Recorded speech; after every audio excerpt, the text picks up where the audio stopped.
Hello and welcome back to another video on the channel. I'm Dan Cable Guy. So today I've got a box next to me which needs opening. It's come from TroopaCoola and of course it's a lot bigger than a set of fans. And what could it be? Well, I know what's in there, but I've not had a chance to look at it yet. So let me unbox it and then we'll have a look at what's inside. And let's have a look inside. So typical TroopaCoola, I've had fans and I've had a blaster kit before, but this is well packaged up. Lots and lots of protection in there. And okay, yeah, that is very nice. You see me grinning away, that is very nice. And here we go. For anyone that is into their Stormtroopers or certain other Star Wars characters, of course this will be very recognisable as an E-11 blaster, a Blast Tech E-11 blaster, a Stormtrooper's best friend and Han Solo's friend for a little while. Inside the box we've also got the magazine, which is cool, and a couple of Trooper cards, always nice. So as I say, this is from TroopaCoola. Let me get rid of the box. For anyone that's missed it, TroopaCoola now makes blaster kits, E-11 blasters, and I think there's some more on the way as well.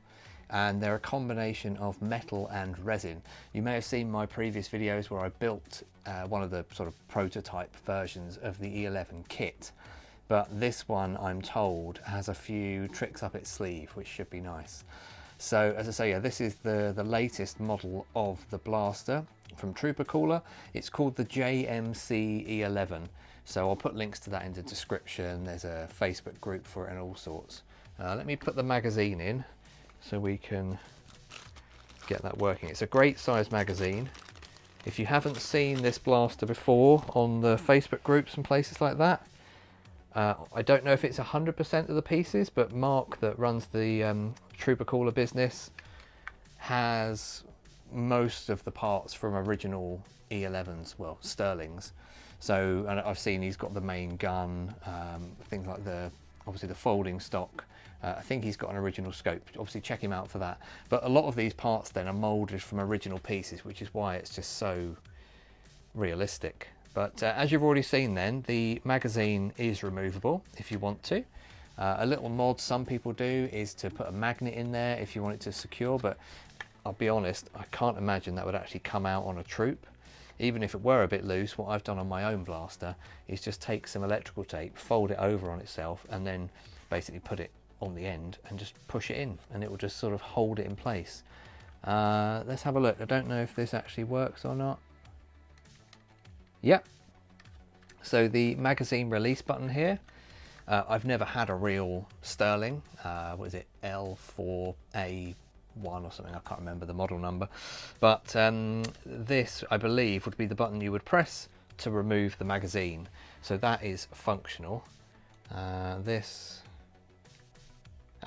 really cool. Okay, yeah, so when you pull this, I guess this is exactly how the original works. Again, I don't have an original Sterling, so I don't know, but that when you move this part down on the folding stock, the clip moves. That is really, really nice. So of course it holds in place, pull that down and the folding stock then operates.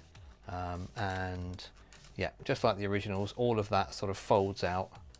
All of these are sort of separate parts, hinged, so it all works nicely. Yeah, trigger. So the trigger is essentially, I guess that's a spring inside, spring loaded. That is really nice. So that feels very, very nice. I have been told as well that yeah, there you go. So the bolt, I'm not sure, it is resin, so I would still be careful with it, but that does have movement to the bolt. I believe that's called the bolt, the inner bolt. That's nice, so that is properly spring loaded as well. I'm not sure if any other parts would function. Okay, the selector switch on here actually clicks round, so I guess that's a rotary switch inside. That's really nice. I won't try and force the end cap off. Okay, yeah, the end cap release is properly spring loaded as well, so that part is fully working. Again, I won't try forcing this off yet in this unboxing, but maybe I'll have a go later. So in a nutshell, that's it. I'm going to do some nice photos of it, and then I will do probably a little review on some other areas of it. But I really wanted to just sort of unbox it and get a feel for it. But for now, as I say, this is just sort of the unboxing, and it is really, really nice. So I think I'll leave the unboxing there. As I say, this is the TroopaCoola JMC E-11. It's come through from Mark. He sent it to me to have a look over. And this is obviously fully built. I didn't build this one myself, so this has come from Mark as a complete kit, and I believe he now offers them in built form, so you can buy one ready to go like this. I'll leave the unboxing here and we'll do a few more bits after, so catch you in a moment.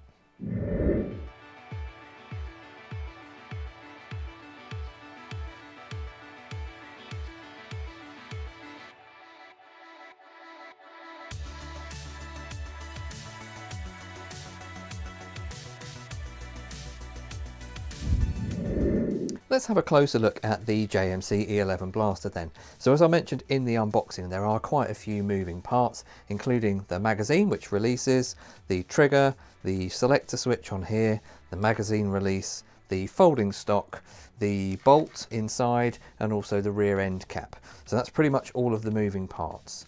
Let's start with the magazine. So at the moment, the magazine is nicely held in place, which I didn't realise during the unboxing, but I've spoken to Mark since and found out that this is actually functional. So there's a little clip in here, well, a little divot, and that basically, if you push it in like this, it then locks into place. So the magazine release button here is actually working, which is fantastic. So that is more than usable on a troop, because it is locked into place with the magazine release button. Let's move down a little bit. As I mentioned in the unboxing, there is a trigger which is spring loaded.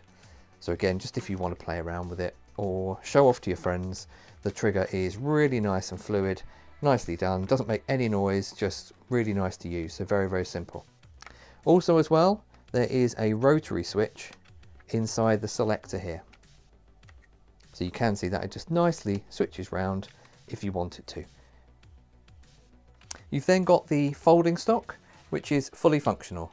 So moving this at the front here, the pin or the latch on the top is spring loaded. So that basically locks into the front of the barrel, which I believe is exactly like the originals. So again, given that this is resin parts, that's a really nice mechanism to have built in. The folding stock will actually fold all the way out. So as like a real one, this just opens as so. The folding stock then swings round, and with a little bit of movement here, just bring the end cap in and then pull the end cap out. I wouldn't say this, you wouldn't use this on a troop, but again, if you just want to display it or show off, then you have then got this working as a functional folding stock. On the reverse, just push this clip back in, bring the folding stock round, and then fold it back into place. So very good, very nice, again, especially if you wanted to just show that off to sort of friends and family, or even display it with the folding stock open. That's totally up to you.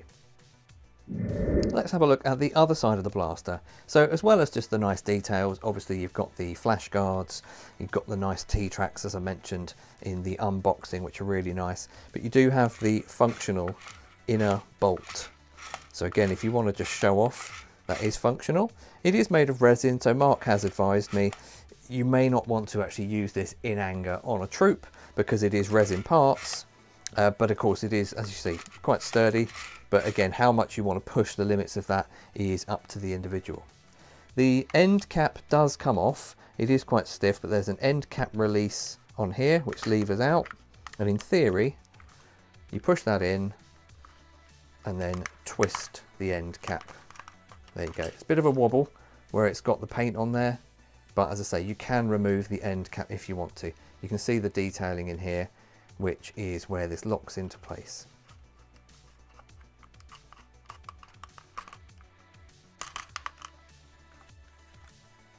There we go.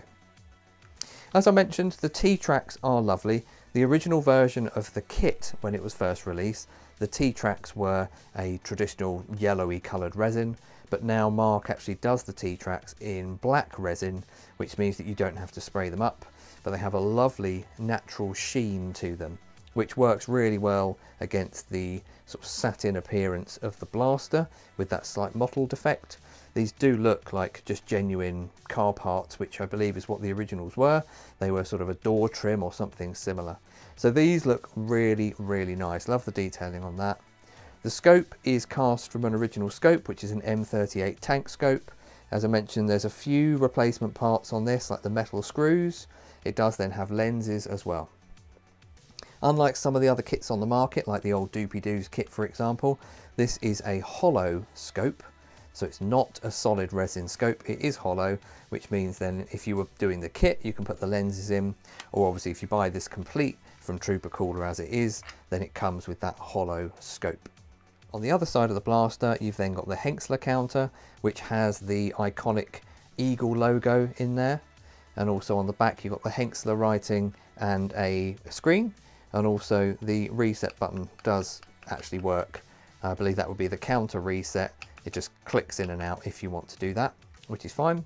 Obviously, it's quite a straightforward paint job on this. It's not overly weathered, but it does have the sort of bronze or brass. I can't remember which metal it was now on the Henxler, but that does look really nice in there.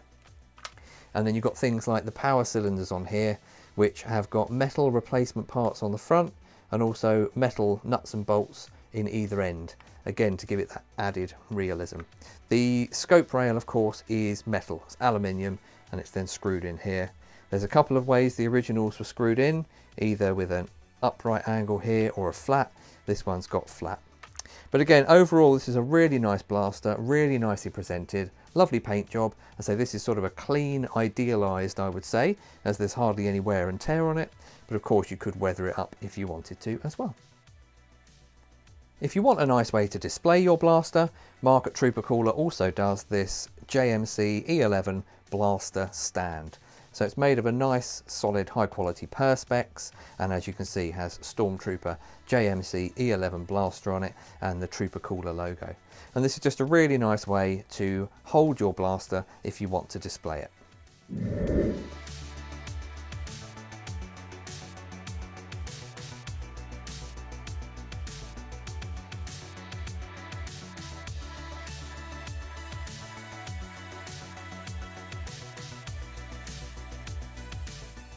So there we have it. That is the JMC E-11 blaster from TroopaCoola.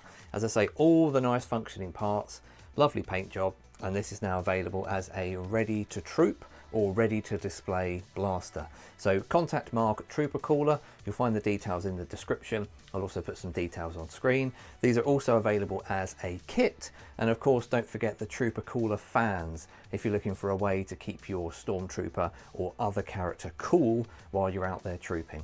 That's it from me. As I say, I hope you've enjoyed the video. If you have, please feel free to drop a like and subscribe. And of course, don't forget to check out TroopaCoola on Facebook and other social media.